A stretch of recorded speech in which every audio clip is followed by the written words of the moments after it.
Hello दोस्तों, नमस्कार। स्वागत है आपका हमारे यूट्यूब चैनल जीके बेरी जीके जी में। दोस्तों, आज मैं आपके लिए लेकर आया हूँ 7 मार्च 2022 के डेली करंट अफेयर के मोस्ट इंपॉर्टेंट क्वेश्चन। दोस्तों, यदि आप किसी भी एग्ज़ाम की तैयारी कर रहे हो तो ये वीडियो आपके लिए काफ़ी ज़्यादा हेल्पफुल रहने वाली है। और यदि आपने हमारे इस चैनल को अब तक सब्सक्राइब नहीं किया तो इसे सब्सक्राइब कर दीजिए और हमारे बेल आइकन को भी प्रेस कर दीजिए, जिससे कि हमारा नोटिफिकेशन आप तक सबसे पहले पहुँच सके। तो चलिए दोस्तों, शुरू करते हैं आज के पहले क्वेश्चन से। आज का पहला क्वेश्चन हमारा आईसीसी महिला विश्व कप 2022 का आयोजन कहाँ किया गया है? तो ये किया गया है दोस्तों ऑप्शन सी, न्यूजीलैंड में। तो आईसीसी महिला विश्व कप 2022 का आयोजन जो है न्यूजीलैंड में किया गया है दोस्तों। आईसीसी महिला क्रिकेट विश्व कप 2022 न्यूजीलैंड में शुरू हुआ है दोस्तों, जिसका आयोजन जो है 4 मार्च से 3 अप्रैल 2022 तक चलेगा दोस्तों। और इसका 12वां संस्करण है दोस्तों ये। और फाइनल मैच होगा दोस्तों हेगले ओवल स्टेडियम में ही होगा। कुल 8 टीमें भाग ले रही है इसमें दोस्तों, जिसमें से न्यूजीलैंड, ऑस्ट्रेलिया, इंग्लैंड, दक्षिण अफ्रीका, भारत, बांग्लादेश, पाकिस्तान और वेस्ट इंडीज शामिल हैं। और भारतीय महिला टीम की कप्तान है दोस्तों मिताली राज। इंपॉर्टेंट क्वेश्चन रहेगा दोस्तों आपके लिए।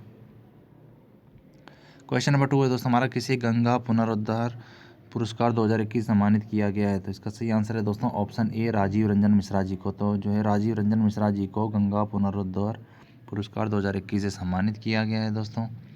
टॉप 5 पुरस्कार भी जान लेते हैं दोस्तों। वीर चक्र पुरस्कार से सम्मानित किया गया है दोस्तों कैप्टन अभिनंदन जी को। लाल बहादुर शास्त्री पुरस्कार दिया गया है दोस्तों डॉक्टर रणदीप गुलेरिया जी को। नेशनल एनर्जी कंजर्वेशन अवार्ड मिला है दोस्तों राजस्थान को। आर्यभट्ट पुरस्कार मिला है दोस्तों डॉक्टर जी सतीश रेड्डी को। और MS स्वामीनाथन पुरस्कार मिला है दोस्तों बी परवीन राव जी को। इंपॉर्टेंट क्वेश्चन रहेगा दोस्तों आपके लिए। क्वेश्चन नंबर 3 है दोस्तों हमारा, शिक्षा संस्थानों में सुधार के लिए किसने देश भर में 49 शिक्षकों को राष्ट्रीय ICT पुरस्कार प्रदान किए हैं? तो इसका सही आंसर है दोस्तों ऑप्शन ए, अन्नपूर्णा देवी, जो कि केंद्रीय शिक्षा राज्य मंत्री है। इन्होंने शिक्षा संस्थानों में सुधार के लिए 49 शिक्षकों को राष्ट्रीय ICT पुरस्कार प्रदान किए हैं दोस्तों। डिटेल में जान लेते हैं क्वेश्चन के बारे में। ICT की फुल फॉर्म जान लेते हैं पहले। इंफॉर्मेशन एंड कम्युनिकेशन टेक्नोलॉजी बोलते हैं इसको दोस्तों।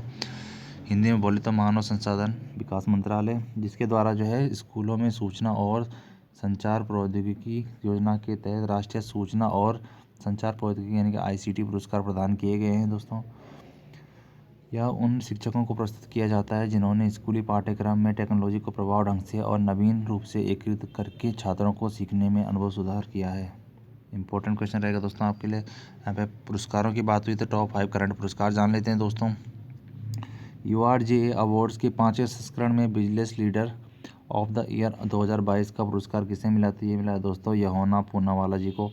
सार्वजनिक क्षेत्र की संस्थाओं की श्रेणी में वर्ष 2020-21 के लिए वित्तीय रिपोर्टिंग में उत्कृष्टता के लिए ICAI पुरस्कार किसे प्रदान किया गया? तो ये किया गया दोस्तों रेलटेल को। 18वें स्वर्गीय माधवराय लिमये पुरस्कार से सम्मानित किसे किया जाएगा? तो ये किया जाएगा दोस्तों डॉक्टर नितिन गडकरी जी को, जो कि केंद्रीय सड़क परिवहन मंत्री हैं दोस्तों। गणतंत्र दिवस परेड में किस राज्य की झांकी को सर्वश्रेष्ठ झांकी चुना गया? तो ये चुना गया दोस्तों उत्तर प्रदेश की राज्य झांकी को। 17वें वार्षिक बैंकिंग प्रौद्योगिकी पुरस्कार 2021 किस संस्थान द्वारा प्रदान किए गए? तो ये किए गए दोस्तों IBA के द्वारा, यानी कि भारतीय बैंक संघ के द्वारा किए गए। इंपॉर्टेंट क्वेश्चन रहेगा दोस्तों आपके लिए। क्वेश्चन नंबर 4 है तो हमारा, हाल ही में किस कंपनी ने नया EV ब्रांड विडा शुरू किया है? तो ये किया है दोस्तों ऑप्शन बी, हीरो मोटरकॉर्प। तो हाल ही में हीरो मोटरकॉर्प कंपनी ने नया EV ब्रांड विडा शुरू किया है दोस्तों। क्वेश्चन के बारे में जान लेते हैं। हीरो मोटरकॉर्प ने अपने उभरते मोबिलिटी सॉल्यूशंस के और आने वाले इलेक्ट्रिक वाहनों के लिए एक नया ब्रांड विडा को अनावरण किया है, जहां पे विडा का अर्थ होता है दोस्तों जीवन। 3 मार्च 2022 को दुबई में हीरो मोटरकॉर्प के चेयरमैन और CEO डॉक्टर पवन मुंजाल ने विडा कार्यक्रम का अनावरण किया है दोस्तों।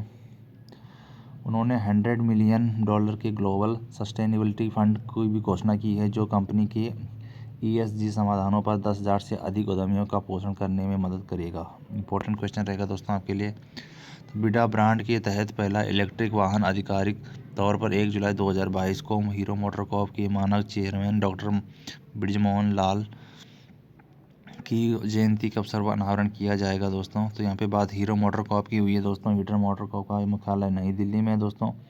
हीरो मोटरकॉर्प के संस्थापक हैं दोस्तों ब्रिजमोहन लाल मुंजाल जी, और इसकी स्थापना हुई थी दोस्तों 19 जनवरी 1984 को धारूहेड़ा में। इंपॉर्टेंट क्वेश्चन रहेगा दोस्तों आपके लिए।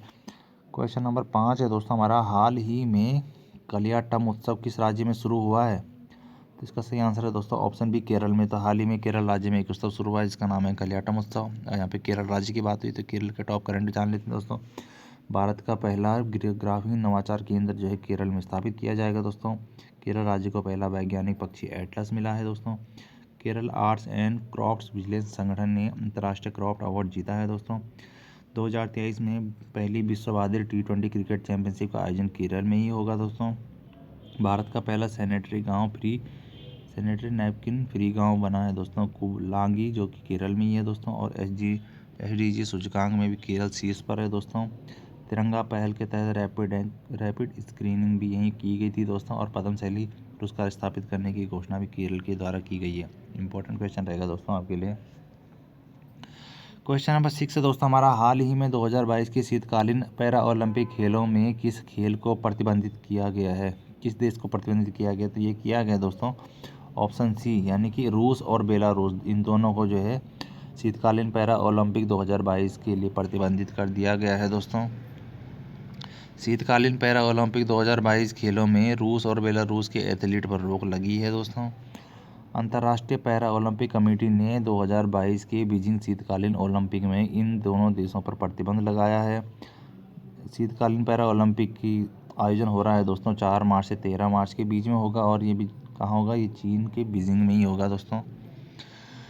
बीजिंग पैरा ओलंपिक खेलों के ग्रीष्म और शीतकालीन दोनों संस्करणों की मेजबानी करने वाला पहला शहर बन गया है दोस्तों। अब क्वेश्चन नंबर 7 है दोस्तों हमारा, राजस्थान हाई कोर्ट के नए कार्यवाहक किसे नियुक्त किए गए हैं?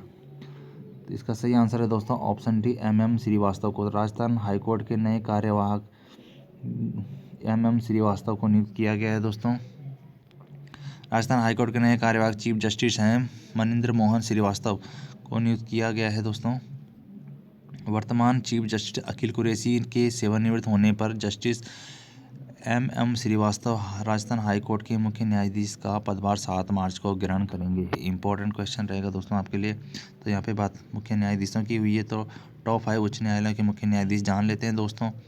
गुवाहाटी उच्च न्यायालय के मुख्य न्यायाधीश हैं दोस्तों सुधांशु दुलिया जी। उत्तराखंड राज्य के मुख्य न्यायाधीश हैं दोस्तों राघवेंद्र सिंह चौहान जी। तेलंगाना राज्य उच्च न्यायालय के मुख्य न्यायाधीश हैं दोस्तों सतीश चंद्र शर्मा जी। झारखंड उच्च न्यायालय के न्यायाधीश हैं दोस्तों डॉक्टर रवि रंजन जी। और कोलकाता उच्च न्यायालय के न्यायाधीश हैं दोस्तों न्यायमूर्ति प्रकाश श्रीवास्तव जी। इंपॉर्टेंट क्वेश्चन है दोस्तों। क्वेश्चन नंबर 8 है दोस्तों हमारा, centre for science and environmental state of India की पर्यावरण रिपोर्ट के अनुसार सतत विकास सूचकांक 2021 में भारत किस स्थान पर रहा है? तो इसका सही आंसर है दोस्तों ऑप्शन बी 120 में। तो centre for science and environmental state of India की पर्यावरण रिपोर्ट के अनुसार सतत विकास सूचकांक 2021 में भारत जो है 120वें स्थान पर रहा है दोस्तों।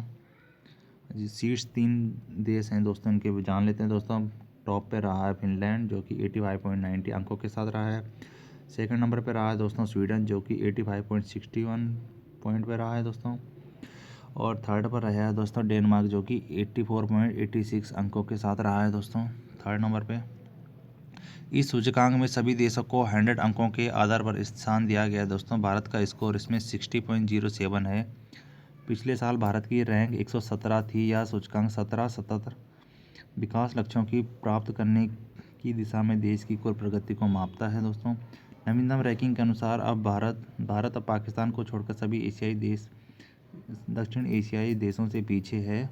पाकिस्तान का स्थान इसमें 129वें स्थान पर रहा है दोस्तों। पाकिस्तान भारत से आगे दक्षिण एशियाई देशों के नाम जैसे भूटान रहा है दोस्तों 75वें स्थान पे, श्रीलंका रहा है 87वें स्थान पे, नेपाल रहा है 96वें स्थान पर और बांग्लादेश रहा है दोस्तों 109वें स्थान पर। और इस रिपोर्ट को जारी किया है दोस्तों centre for science and environment state of India ने, जिसका मुख्यालय है नई दिल्ली में। इंपॉर्टेंट क्वेश्चन रहेगा दोस्तों आपके लिए। क्वेश्चन नंबर 9 दोस्तों हमारा, हाल ही में जेट एयरवेज के नए CEO कौन बने हैं? तो इसका सही आंसर है दोस्तों ऑप्शन ए संजीव कुमार जी। तो हाल ही में जेट एयरवेज के नए CEO बने संजीव कुमार जी। संजीव कपूर जी बने हैं दोस्तों। संजीव कपूर को जेट एयरवेज का नया मुख्य अधिकारी CEO नियुक्त किया गया है दोस्तों। इससे पहले कपूर ओबराय होटल्स के अध्यक्ष थे और उन्होंने स्पाइस जेट में मुख्य परिचालक अधिकारी का बिस्तरा की में मुख्य रणनीति और वाणिज्य अधिकारी के रूप में भी काम किया है दोस्तों।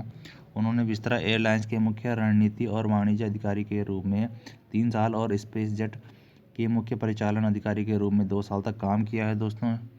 जालन कॉलरॉक कंसोर्टियम जेट एयरवेज का नया प्रोमोटर है दोस्तों। यहाँ पे जेट एयरवेज की बात हुई है दोस्तों, जिसका सीईओ है दोस्तों विनय दुबे जी। जेट एयरवेज के संस्थापक है दोस्तों नरेश गोयल जी, और इसकी स्थापना हुई थी दोस्तों 1 अप्रैल 1992 को मुंबई में। इंपॉर्टेंट क्वेश्चन रहेगा दोस्तों आपके लिए। अब प्रमुख कंपनियों के सीईओ जान लेते हैं दोस्तों। मेटा कंपनी के सीईओ हैं दोस्तों मार्क जुकरबर्ग, और मेटा फेसबुक का ही नया नाम है दोस्तों, ये भी याद रख लेना आप। गूगल कंपनी के सीईओ हैं दोस्तों सुंदर पिचाई जी।